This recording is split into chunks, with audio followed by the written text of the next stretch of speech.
Tetapi siapapun itu dia punya harus spirit entrepreneurship. Entrepreneurship itu apa? Artinya dia punya kemampuan untuk berpikir kreatif. Dia punya kemampuan untuk berpikir inovatif, karena dari titik itulah dia akan menjadi kader yang paripurna, berpikir kreatif untuk gereja, berpikir kreatif perguruan tinggi, dan berpikir kreatif untuk masyarakat. Tantangan GMKI hari ini luar biasa besarnya, karena dengan berbagai teknologi yang kita punya, banyak sekali platform, dan GMKI is only one. Yes. GMKI kalau tidak berubah, maka dia akan ketinggalan. Ya, selamat sore kepada seluruh Civitas GMKI. Hari ini kita berada di ruang podcast GMKI Future, sarana dialog, sarana diskusi bagi seluruh Civitas GMKI. Ya, hari ini kita kedatangan bisa dibilang senior GMKI dan beliau baru terpilih menjadi ketua PNPS GMKI. Selamat sore, Abang William Sabandar. Selamat sore, Ketua Umum PP GMKI, Prima. Selamat Bang ya. Terima kasih. Ketum PNPS GMKI. Terima kasih.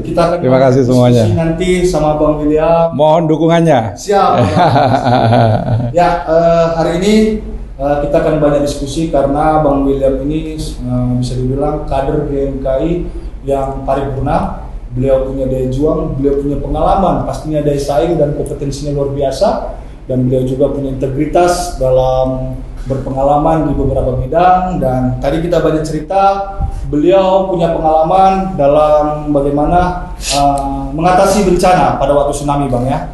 Di Nias sebagai ketua BRR dan tsunami di Aceh dan Nias 2004 sampai 2009. 2004-2009 wow. Ini kita sekarang lagi bencana dan nanti kita banyaklah diskusi terkait bencana. Selain itu juga Abang juga utusan Indonesia untuk menangani banjir di Myanmar Bang ya? Iya, utusan khusus Sekretaris Jenderal ASEAN waktu itu untuk menangani. Jadi 2 tahun saya di Myanmar menangani, mengkoordinasikan penanganan bencana cyclone di Myanmar. Wow, itu Indonesia cuma Abang sendiri atau ada beberapa Bang? Saya Special Envoy, di bawah saya itu tim dari berbagai negara di ASEAN, dan waktu itu kita bersama-sama dengan PBB juga masuk. Dan yang terakhir ini yang luar biasa, ini sesuatu transportasi yang baru di Jakarta dan transportasi modern, dan beliau adalah pernah menjadi direktur utama MRT Jakarta. Ya. Mungkin bisa cerita sedikit Bang bagaimana pengalaman di direktur MRT ini Bang? MRT Jakarta itu saya dipanggil ya, karena ketika itu saya sedang jadi staf khusus untuk membangun energi terbarukan di Indonesia. Jadi saya memimpin sebuah inisiatif energi, percepatan pengembangan energi terbarukan. Kemudian satu hari waktu itu gubernurnya Pak Ahok mencari seorang figur yang bisa menyelesaikan krisis lah waktu itu. Jadi memang ketika itu proyek MRT terlambat ya, dan terancam mangkrak ketika itu, dan dicari seorang figur yang bisa mengatasi krisis itu.